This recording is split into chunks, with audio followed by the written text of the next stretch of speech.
খুব নাম করা উচিত। 5 জনের মধ্যে তিনি প্রথম। আচ্ছা দুজন বললো আদৌ নামাজ হবে না, পিছনে আরামদে সূরা যদি না পড়ে। আচ্ছা তারপর একজন বললো না, আরামদে সূরা পড়া যাবে না, একজন যখন জোরে ইমাম পড়বে তখন পিছনে পড়ার কোনো যুক্তি নেই। আচ্ছা 5 জনের তিনজন একমত, দুজন একমত, আমরা কোন পথে যাবো?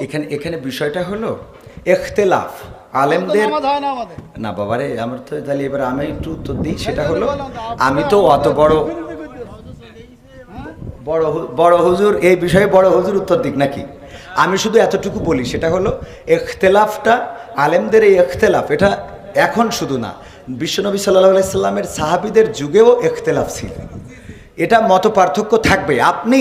আপনি একজন চেয়ারম্যান, বাংলাদেশে অসংখ্য চেয়ারম্যান আছে না নাই? তো সব চেয়ারম্যান কি একই সুরে কথা বলে? বলেন। চেয়ারম্যান ইসলামের মধ্যে ভেদাভেদ হবে কেন? চেয়ারম্যানই করে এক জিনিস আর ইসলাম এক জিনিস। চেয়ারম্যান আর ইসলামের মধ্যে আপনারা তো বুঝাইতে পারবেন না।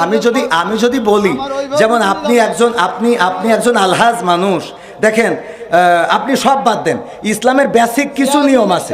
ইসলামের কোনো সম্পর্ক নেই। আচ্ছা, ইসলামের তো আপনি হজটা করেছেন, তাই না?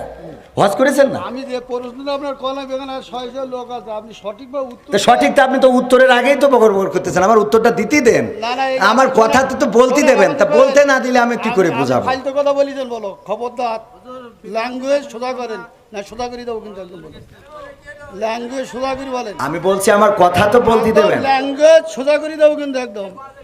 বিয়াদব লোক কম নাগাদ ভকর ভকর করতে আমি খাবার দেবো, একটা চোখ বাসটা করে দেবো কিন্তু একদম।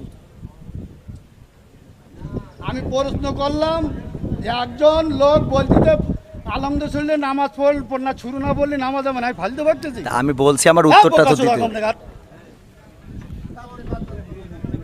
কোন জায়গায় কি বলতে জানিস? ভাই পুকাতে কি লেগে বলে জানিস? হাত বিয়াদব কম নাগাদ।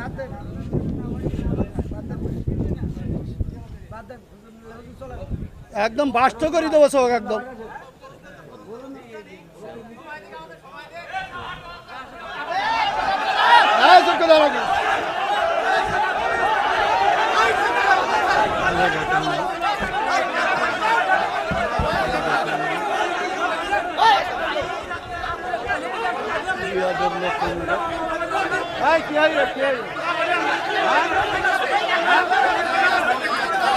আমার